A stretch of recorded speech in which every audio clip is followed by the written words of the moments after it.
Welcome to top 9 news. నేను పూర్ణిమ. Chandragiri assembly నియోజకవర్గంలో కొన్ని చోట్ల రీపోలింగ్ నిర్వహించాలని కోరిన వైసీపీ. అల్లర్లు జరిగిన ప్రాంతాల్లో కొనసాగుతున్న సిట్ బృందం దర్యాప్తు. ఎన్నికల హింసకు చంద్రబాబే కారణమన్న మంత్రి అంబటి. ఏపీ టాప్ 9 న్యూస్ చూద్దాం. చంద్రగిరి నియోజకవర్గంలో 4 కేంద్రాల్లో రీపోలింగ్ నిర్వహించాలని ఎన్నికల సంఘాన్ని వైసీపీ అభ్యర్థించింది. పాకాల మండలంలో 1 పోలింగ్ బూత్, రామచంద్రపురం మండలంలో 1, చంద్రగిరి మండల పరిధిలో 2 పోలింగ్ కేంద్రాల్లో రీపోలింగ్ చేపట్టాలని జిల్లా ఎన్నికల అధికారికి వైసీపీ విజ్ఞప్తి చేసింది. బూత్ల వివరాలను అధికారికి వైసీపీ నేతలు అందజేశారు. ఈ విషయాన్ని ఎన్నికల సంఘానికి నివేదిస్తామని ఆయన తెలిపారు. రాష్ట్రంలో ఎన్నికల తర్వాత చెలరేగిన హింసపై సిట్ బృందం దర్యాప్తు కొనసాగుతోంది. తిరుపతి, చంద్రగిరిలో చోటు చేసుకున్న అల్లర్లకు సంబంధించి పద్మావతి యూనివర్సిటీని సిట్ పరిశీలించింది. ధ్వంసమైన వాహనాలకు సంబంధించిన వివరాలు సేకరించింది. స్ట్రాంగ్ రూమ్ లోకి ఆయుధాలు రావడంపై పోలీసులను డీఎస్పీ మనోహరాచారి ప్రశ్నించారు. వైసీపీ నేత చంద్రశేఖర్ రెడ్డి ఇల్లు దగ్ధంపై కూడా సిట్ అధికారులు ఆరా తీశారు. చంద్రగిరి పిఎస్లో నమోదైన కేసులపై కూడా విచారణ జరిపారు. పల్నాడు జిల్లా నర్సరావుపేటలో సిట్ బృందం పరిశీలన 2వ రోజు కూడా కొనసాగింది. రూరల్ పిఎస్ లో ఏఎస్పీ సౌమ్యలత దర్యాప్తు నిర్వహించారు. రూరల్ పిఎస్ లో నమోదైన ఎఫ్ఐఆర్లను పరిశీలించారు. అల్లర్లు జరగడానికి కారకులెవరు, భద్రతా చర్యలు ఏం తీసుకున్నారనే దానిపై విచారణ జరిగింది. సిట్ బృందాన్ని మంత్రి అంబటి రాంబాబు కలిశారు. హింసాత్మక ఘటనలపై దర్యాప్తు చేయాలని కోరారు. సిట్ బృందం తాడిపత్రిలోనూ విచారణ చేపట్టింది. పోలీస్ స్టేషన్ రికార్డులను సిట్ అధికారులు పరిశీలించారు. అల్లర్లకు సంబంధించి తాడిపత్రిలో 7 కేసులు నమోదయ్యాయి. 91 మందిని అరెస్ట్ చేశారు. అల్లర్లు జరిగిన ప్రాంతాన్ని సిట్ అధికారులు పరిశీలించారు. పోలింగ్ రోజు, మరుసటి రోజు రాళ్ల దాడి జరిగిన ప్రాంతాలను సీక్వెల్ గా పరిశీలించి సిట్ అధికారులు దర్యాప్తు చేయనున్నారు. జేసీ ప్రభాకర్ రెడ్డి ఇంటిని, ఎమ్మెల్యే కేతిరెడ్డి ఇంటిని కూడా పరిశీలించనున్నారు. విద్యార్థి దశ నుంచే చంద్రబాబుతో రాజకీయ శత్రుత్వం ఉందని మంత్రి పెద్దిరెడ్డి రామచంద్రారెడ్డి అన్నారు. కాళ్ల బేరానికి వెళ్లి బీజేపీ, జనసేనతో కలిసి చంద్రబాబు ఈ ఎన్నికల్లో పోటీ చేశారని విమర్శించారు. వ్యాపారాలు చేస్తూ తాము రాజకీయాలు చేస్తున్నామని స్పష్టం చేశారు. తమపై ఆరోపణలు సరికాదని పెద్దిరెడ్డి అన్నారు. ఓటింగ్ శాతం పెరగడానికి కారణం తమ ప్రభుత్వంపై ఉన్న నమ్మకమేనని స్పష్టం చేశారు ఆయన. 2011 నుంచి తాము ఇతర రాష్ట్రాలతో పాటు వివిధ దేశాల్లో పనులు చేస్తున్నామని పెద్దిరెడ్డి తెలిపారు. పల్నాడులో హింసకు చంద్రబాబే కారణమని మంత్రి అంబటి రాంబాబు ఆరోపించారు. అధికారం రాదని చంద్రబాబు హింసను ప్రేరేపించారన్నారు. హింసను ఆపడంలో పోలీసులు విఫలమయ్యారని తెలిపారు. ఓటర్లు పోలింగ్ కేంద్రానికి రాకుండా అడ్డుకున్నారన్నారు. తన ప్రత్యర్థిగా పోటీ చేసిన కన్నా లక్ష్మీనారాయణ దగ్గర పోలీసులు డబ్బు తీసుకున్నారని అంబటి ఆరోపించారు. ఈ విషయాలన్నీ తాను సిట్ అధికారులకు తెలిపానన్నారు. కాంగ్రెస్, ఆమ్ ఆద్మీ పార్టీ కలిసి పోటీ చేస్తే బీజేపీ ఓడిపోవడం ఖాయమని సిపిఐ జాతీయ కార్యదర్శి నారాయణ అన్నారు. తెలుగు ప్రజలకు మొదటి శత్రు మోదీ అని విమర్శించారు. 400 సీట్లు సాధిస్తామని బీజేపీ మైండ్ గేమ్ ఆడుతోందని నారాయణ అన్నారు. బతుకుదేరు రాజకీయాల కోసమే చంద్రబాబు మోదీతో కలిశారన్నారు. రాజకీయాలు 97% డబ్బుతోనే నడుస్తున్నాయని నారాయణ ఆవేదన వ్యక్తం చేశారు. తిరుపతి అసెంబ్లీ ఎన్నికల్లో వైసీపీ అభ్యర్థి 80 కోట్ల రూపాయలు ఖర్చు పెట్టారని కాంగ్రెస్ మాజీ ఎంపీ చింతామోహన్ ఆరోపించారు. ఆంధ్రప్రదేశ్ ఎన్నికల్లో వైసీపీ 4-5 వేల కోట్ల రూపాయలు ఖర్చు చేసిందన్నారు. అంత డబ్బు ఆ పార్టీకి ఎక్కడి నుంచి వచ్చిందని చింతామోహన్ ప్రశ్నించారు. వైసీపీకి ఈ ఎన్నికల్లో పోలీసులు అండగా నిలిచారన్నారు. పోలీసులు దొంగలను పట్టుకోవాలి గాని వాళ్లే దొంగలకు సాయం చేస్తున్నారని ఆరోపించారు. రాష్ట్రంలో యాంటీ జగన్ వేవ్ నడిచిందని, జగన్ కు పడాల్సిన ఓట్లు చంద్రబాబుకు పడ్డాయని చింతామోహన్ అన్నారు. రాష్ట్రంలో సైలెంట్ ఓటింగ్ జరిగిందని, గెలిచేది వైసీపీ అని కమలాపురం ఎమ్మెల్యే రవీంద్రనాథ్ రెడ్డి అన్నారు. తిరుమల శ్రీనివాసుడిని ఆయన దర్శించుకున్నారు. బాగా వర్షాలు కురిసి రాష్ట్రం సుభిక్షంగా ఉండాలని దేవుణ్ణి ప్రార్థించినట్లు తెలిపారు. కాంగ్రెస్ పార్టీకి రాష్ట్రంలో ఏ పార్టీ విలువుందో అందరికీ తెలుసనన్నారు. కడపలో అవినాష్ రెడ్డి భారీ మెజార్టీతో గెలవడం తథ్యమని రవీంద్రనాథ్ రెడ్డి అన్నారు.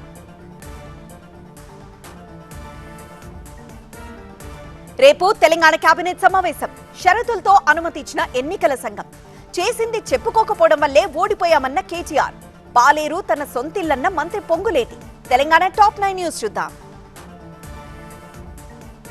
శనివారం జరగాల్సిన తెలంగాణ మంత్రి మండలి సమావేశం రేపు మధ్యాహ్నం 3 గంటలకు సెక్రటేరియట్ లో జరగనుంది. తెలంగాణ కేబినెట్ సమావేశానికి షరతులతో కూడిన అనుమతిని ఎన్నికల సంఘం మంజూరు చేసింది. నిర్దేశిత గడువులోగా అమలు చేయాల్సిన విషయాలు, అత్యవసరమైన విషయాలు మాత్రమే చర్చించాలని సూచించింది. లోక్సభ ఎన్నికల ప్రక్రియ పూర్తయ్యేంత వరకు అంటే జూన్ 4 వరకు హైదరాబాద్ ఉమ్మడి రాజధాని వ్యవహారం, పంట రుణమాఫీ వంటి అంశాలను కేబినెట్ ఎజెండాలో చేర్చరాదని తెలిపింది. చేసిన అభివృద్ధిని చెప్పుకోలేకపోవడం, కొన్ని వర్గాలను దూరం చేసుకోవడం వల్ల అసెంబ్లీ ఎన్నికల్లో ఓటమి పాలైనట్లు బీఆర్ఎస్ వర్కింగ్ ప్రెసిడెంట్ కేటీఆర్ అన్నారు. రుణమాఫీపై కాంగ్రెస్ రోజుకో మాట చెబుతోందని విమర్శించారు. భువనగిరిలో ఎమ్మెల్సీ ఉప ఎన్నిక ప్రచార సభలో కేటీఆర్ పాల్గొన్నారు. తామిచ్చిన ఉద్యోగాలకు నియామక పత్రాలిచ్చి రేవంత్ సొంత డబ్బా కొట్టుకున్నారని కేటీఆర్ మండిపడ్డారు. సైబర్ క్రైమ్ పోలీసులు అరెస్ట్ చేసిన మల్కాజ్గిరి కార్పొరేటర్ శ్రవణ్ కుటుంబ సభ్యులను కేంద్ర మంత్రి, తెలంగాణ బీజేపీ అధ్యక్షుడు కిషన్ రెడ్డి పరామర్శించారు.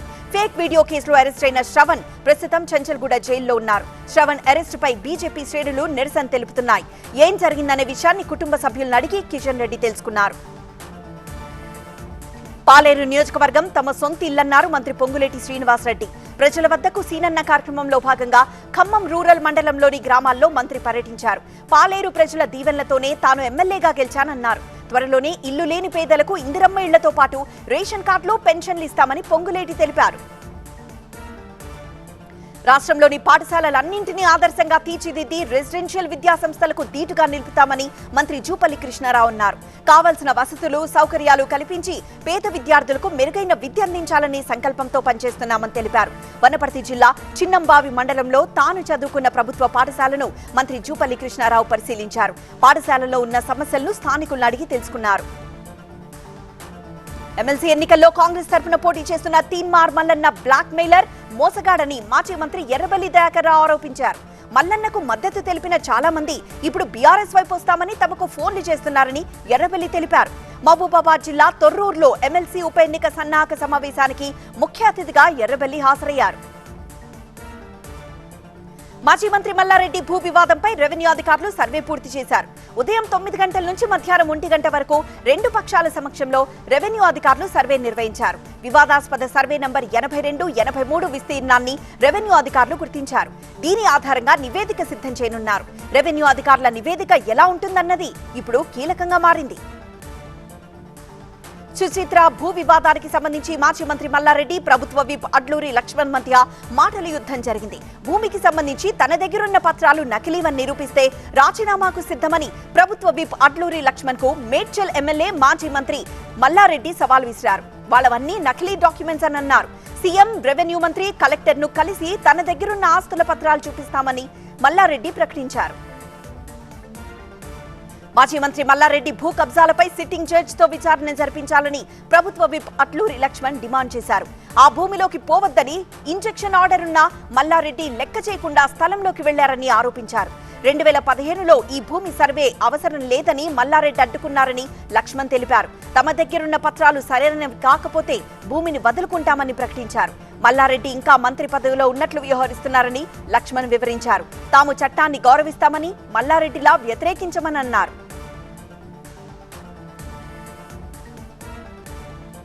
జోరందుకున్న గ్రాడ్యుయేట్ ఎమ్మెల్సీ ఉప ఎన్నిక ప్రచారం సెలవు రోజు కావడంతో ఆలయాల్లో పోటెత్తిన భక్తులు.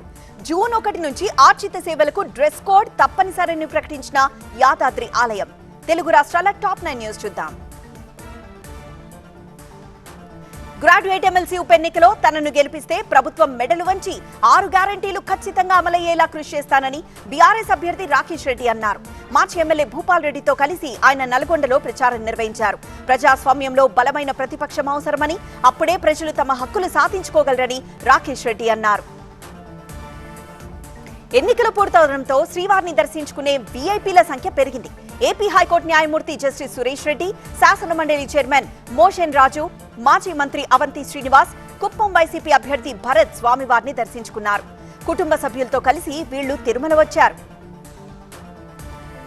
సెలవు రోజు కావడంతో శ్రీశైలానికి భక్తులు పోటెత్తారు. క్షేత్రమంతా భక్తజనంతో నిండిపోవడంతో సందడి వాతావరణం కనిపించింది. దర్శనానికి 4 గంటలకు పైగా సమయం పట్టింది. భక్తుల రద్దీకి తగ్గట్లు ఆలయ అధికారులు ఏర్పాట్లు చేశారు. క్యూ లైన్లలో నిలిచిన భక్తులకు అల్పాహారం, పాలు, బిస్కెట్లు అందజేశారు. యాదాద్రి నరసింహస్వామి ఆలయంలో నిత్య కళ్యాణం, హోమం, జోడు సేవలు, ఆర్జిత సేవల్లో పాల్గొనే భక్తులు తప్పనిసరిగా సాంప్రదాయ దుస్తులు ధరించాలని ఆలయ ఈవో తెలిపారు. జూన్ 1వ తేదీ నుంచి ఈ నియమాలు ఖచ్చితంగా అమలు చేస్తామని ప్రకటించారు. అటు ఆదివారం కావడంతో నరసింహస్వామిని దర్శించుకునేందుకు భక్తులు పెద్ద సంఖ్యలో తరలివచ్చారు. స్వామివారి ఉచిత దర్శనానికి దాదాపు 3 గంటల సమయం పట్టింది. వైశాఖ ఏకాదశి పర్వదినాన్ని పురస్కరించుకుని శ్రీకాకుళం అరసవెల్లి సూర్యనారాయణ స్వామిని భక్తులు దర్శనం చేసుకున్నారు. స్వామివారి దర్శనం కోసం భక్తులు పెద్ద సంఖ్యలో వచ్చారు. సర్వదర్శనం క్యూ లైన్లో తోపులాట జరగడంతో ఒక వృద్ధురాలు స్పృహ కోల్పోయారు. ఎండవేడికి వృద్ధులు, పిల్లలు అవస్థలు పడ్డారు. తిరుపతి తాతయ్యగుంట గంగమ్మ జాతరలో 5వ రోజు భక్తులు మాతంగి వేషంలో అమ్మవారికి మొక్కులు చెల్లించుకున్నారు. అనంత వీధి నుంచి గంగమ్మ ఆలయం వరకు శోభాయాత్ర నిర్వహించారు. ఈ యాత్రలో TTD chairman Bhumana Karunakar Reddy, Tirupati MP Kurumurthy, Tirupati YCP MLA అభ్యర్థి భూమన అభినయ పాల్గొన్నారు. రకరకాల వేషధారణ, కళారూపాల ప్రదర్శన సాగింది. ఆదిలాబాద్ జిల్లా దేవాపూర్ చెక్ పోస్ట్ దగ్గర ఏపీ నుంచి రాజస్థాన్ కు తరలిస్తున్న 5 లారీల మామిడి పళ్ల లోడ్ ను సీజ్ చేశారు. నిబంధనలకు విరుద్ధంగా అధిక మోతాదులో హీలియం రైపనింగ్ వాడినట్లు వినియోగదారుల హక్కులు సంస్థ గుర్తించింది. ఈ పండ్ల విలువ 50 లక్షల రూపాయలు చేస్తుందని ఫుడ్ సేఫ్టీ అధికారులు తెలిపారు. ముయ్ బాక్సింగ్ లో ప్రపంచ ఛాంపియన్ గా ఎదిగిన గుంటూరు జిల్లా నిజాంపట్నం వాసి కొల్లాటి అశోక్ కుమార్ కు అవనిగడ్డకు చెందిన పారిశ్రామికవేత్త బిక్కుర్తి శ్రీనివాస్ ₹1,00,000 ఆర్థిక సాయం అందించారు. జూన్ లో ఉత్తర అమెరికాలో జరిగే ఛాంపియన్షిప్ లో పాల్గొనాల్సిండగా ఆర్థిక పరిస్థితులు అనుకూలించకపోవడంతో అశోక్ కుమార్ వెళ్లలేకపోయాడు. ఇది తెలిసి శ్రీనివాస్ ఆ క్రీడాకారుడికి ఆర్థిక సాయం అందించారు.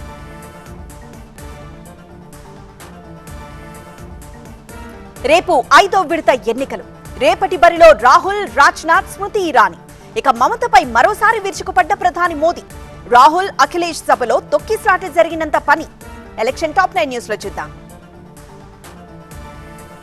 5వ విడతలో రేపు రాష్ట్ర వ్యాప్తంగా 6 రాష్ట్రాలు, 2 కేంద్ర పాలిత ప్రాంతాల్లోని 49 నియోజకవర్గాల్లో పోలింగ్ జరగనుంది. ఈవీఎంలు తీసుకుని ఎన్నికల సిబ్బంది తమకు కేటాయించిన పోలింగ్ కేంద్రాలకు బయలుదేరారు. 5వ విడతలో బీహార్లో 5 స్థానాలు, జార్ఖండ్లో 3, మహారాష్ట్రలో 13 స్థానాలు, ఒడిశాలో 5, యూపీలో 14, బెంగాల్లో 7, జమ్మూ కాశ్మీర్, లదాఖ్లో 1 స్థానంలో రేపు పోలింగ్ జరగనుంది. రేపు పోలింగ్ జరగనున్న నియోజకవర్గాల్లో రాహుల్ గాంధీ పోటీ చేస్తున్న రాయ్బరేలీ, కేంద్ర మంత్రులు స్మృతి ఇరానీ, రాజ్నాథ్ సింగ్ పోటీ చేస్తున్న అమేథీ, లక్నో నియోజకవర్గాలున్నాయి. ముంబైలోని అన్ని నియోజకవర్గాల్లోనూ రేపు పోలింగ్ జరగనుంది. ఈ ఎన్నికల్లో మొత్తం 695 మంది అభ్యర్థులు బరిలో ఉన్నారు. వీరిలో 82 మంది మహిళలే. దేశవ్యాప్తంగా ఇప్పటివరకు 379 నియోజకవర్గాల్లో పోలింగ్ ముగిసింది. ఓటు బ్యాంకును బుజ్జగించేందుకు రామకృష్ణ మిషన్, భారత్ సేవాశ్రమ్, ఇస్కాన్ ను బెంగాల్ సీఎం మమతా బెనర్జీ బెదిరిస్తున్నారని ప్రధాని మోదీ ఆరోపించారు. బెంగాల్ ఎన్నికల్లో టీఎంసీ బెదిరింపులు హద్దు దాటిపోయాయన్నారు. బెంగాల్లోని పురూలియాలో బీజేపీ ఎన్నికల సభలో ప్రధాని మాట్లాడారు. ప్రజాసేవ చేయడమే లక్ష్యంగా పనిచేస్తున్న ఈ సంస్థలపై వేలెత్తి చూపడానికి ఎంత ధైర్యమని ప్రధాని నిలదీశారు. ఆర్టికల్ 370 రద్దు చేస్తే కశ్మీర్లో రక్తం ఓడుతుందని రాహుల్ గాంధీ అన్నారని, కానీ అక్కడ కనీసం రాయి విసిరే సాహసం కూడా ఎవ్వరూ చేయడం లేదని కేంద్ర హోంమంత్రి అమిత్ షా అన్నారు. పీఓకే భారత్ కు చెందిందని, దాన్ని ఖచ్చితంగా తిరిగి తీసుకుంటామని మరోసారి ప్రకటించారు. యూపీలోని ప్రయాగ్రాజ్ సభలో అమిత్ షా ఈ వ్యాఖ్యలు చేశారు. ప్రయాగ్రాజ్ లో ఈ నెల 25న 6వ విడతలో పోలింగ్ జరగనుంది. యూపీలోని ఫూల్పూర్ లో కాంగ్రెస్ నేత రాహుల్, సమాజ్వాదీ పార్టీ అధినేత అఖిలేష్ యాదవ్ నిర్వహించిన ర్యాలీలో తొక్కిసలాట జరిగినంత పని అయింది. దీంతో ఇద్దరు నేతలు ప్రసంగాలు చేయకుండానే వెనుతిరిగారు.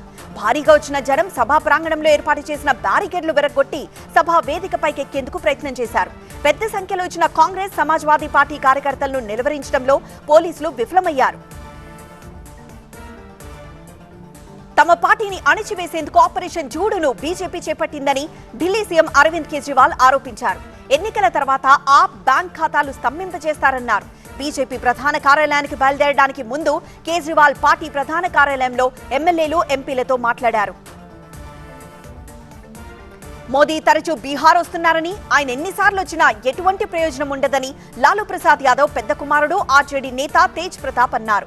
ప్రధాని రావడం బీహారీలను తిట్టడమే పనిగా పెట్టుకున్నారని విమర్శించారు. ఈ ఎన్నికల్లో ఇండియా కూటమి విజయం సాధిస్తోందని తేజ్ ప్రతాప్ ధీమా వ్యక్తం చేశారు. ఎన్నికల్లో 400కు పైగా సీట్లు తాము గెలుస్తామని చెప్పగానే కాంగ్రెస్, సమాజ్వాదీ పార్టీ ఆందోళన చెందుతున్నాయని యూపీ సీఎం యోగి ఆదిత్యనాథ్ విమర్శించారు. తమ స్వరం దేశమంతటా ప్రతిధ్వనిస్తోందన్నారు. ఇవి రామభక్తులు, రామద్రోహుల మధ్య జరుగుతున్న ఎన్నికలని తెలిపారు. ఓట్ల కోసం సమాజ్వాదీ పార్టీలు తిరుగుతున్నారని, ఎన్నికలయ్యాక వాళ్లు కనిపించరని యోగి ఆదిత్యనాథ్ విమర్శించారు. జైల్లోంచి ఈ ఎన్నికల్లో పంజాబ్లోని ఖడూర్ సాహిబ్ పార్లమెంట్ స్థానం నుంచి పోటీ చేస్తున్న ఖలిస్తాన్ వేర్పాటువాది అమృత్ పాల్ సింగ్ కు ఎన్నికల సంఘం మైకు గుర్తు కేటాయించింది. ప్రస్తుతం అమృత్ పాల్ సింగ్ అస్సాంలోని దిబ్రూగఢ్ జైల్లో ఉన్నారు. నేషనల్ సెక్యూరిటీ చట్టం కింద పోలీసులు అతన్ని అరెస్ట్ చేశారు. 6, 7 దశల్లో పోలింగ్ జరిగే రాష్ట్రాల్లో బీజేపీ అగ్రనేతల ప్రచారం. భారత్లో ప్రవేశించిన మరో 7 జాలర్లను అరెస్ట్ చేసిన కోస్ట్ గార్డ్. ముంబైలో ఓటింగ్ శాతం పెంచేందుకు ఎన్నికల సంఘం చర్యలు. నేషనల్ టాప్ 9 న్యూస్ చూద్దాం. ఆప్ కార్యకర్తలు జైల్ భరో కార్యక్రమంలో భాగంగా ఢిల్లీ బీజేపీ కార్యాలయానికి వస్తూ ఉండడంతో ఆ పరిసర ప్రాంతాల్లో పోలీసులు భద్రతను కట్టుదిట్టం చేశారు. కొంతమంది ఆప్ కార్యకర్తలను పోలీసులు అదుపులోకి తీసుకున్నారు. దీన్ దయాళ్ ఉపాధ్యాయ మార్గంలో 144 సెక్షన్ విధించారు. ప్రజలకు సేవ చేయాలనే తపన అపరాజిత సారంగిలో చాలా ఉందని రక్షణ మంత్రి రాజ్నాథ్ సింగ్ కొనియాడారు. ఒడిశా రాజధాని భువనేశ్వర్ నుంచి మరోసారి ఎంపీగా పోటీ చేస్తున్న అపరాజిత తరపున ఆయన ఖోర్దాలో ప్రచారం నిర్వహించారు. ప్రభుత్వం ఉద్యోగం వదిలి ప్రజాసేవ చేసేందుకు ఆమె రాజకీయాల్లోకి వచ్చారని ఓటర్లకు తెలియజేశారు. ప్రధాని మోదీ ప్రవేశపెట్టిన ప్రతిష్టాత్మక జన్ ధన్ యోజనలో 55% మంది మహిళలున్నారని బీజేపీ అధ్యక్షుడు జగత్ ప్రకాష్ నడ్డా అన్నారు. ముద్రా యోజన కింద లాభపడ్డ వారిలో 70% మంది మహిళలేనని తెలిపారు. ఉజ్వల పథకం తీసుకొచ్చిన తర్వాత మహిళల్లో ఊపిరితిత్తుల వ్యాధులు తగ్గుముఖం పట్టాయని హర్యానాలో నడ్డా తెలిపారు. ఎన్నికల్లో బీజేపీ 300 సీట్లు సాధిస్తుందా, 400 సీట్లు సాధిస్తుందా అనేది కీలకమని అస్సాం సీఎం హిమంత బిశ్వ శర్మ అన్నారు.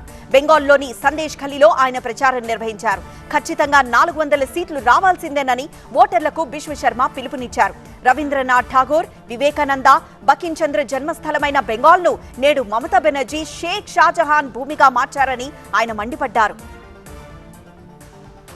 నటిగా ఎన్నో అవార్డులు, పద్మశ్రీ బిరుదు అందుకున్న తాను ఈ ఎన్నికల్లో గెలిచి MP of the year award అందుకుంటానని బీజేపీ అభ్యర్థి కంగనా రనౌత్ అన్నారు. మోదీ గ్యారంటీలను తాను సీరియస్ గా తీసుకుంటామని, పార్టీ మార్గదర్శకాలను కఠినంగా అనుసరిస్తామని కంగనా తెలిపారు.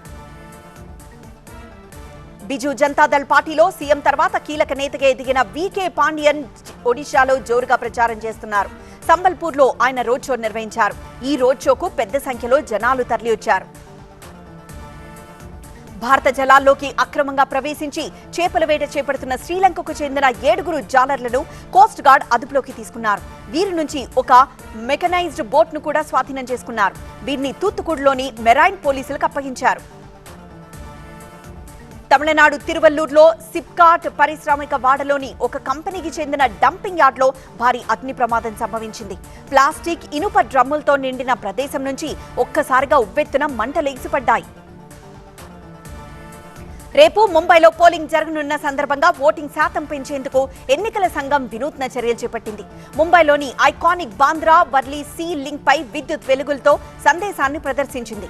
20వ తేదీ అందరూ ఓటింగ్లో పాల్గొనాలని మరాఠీలో ఉన్న సందేశం అందరినీ ఆకట్టుకుంది.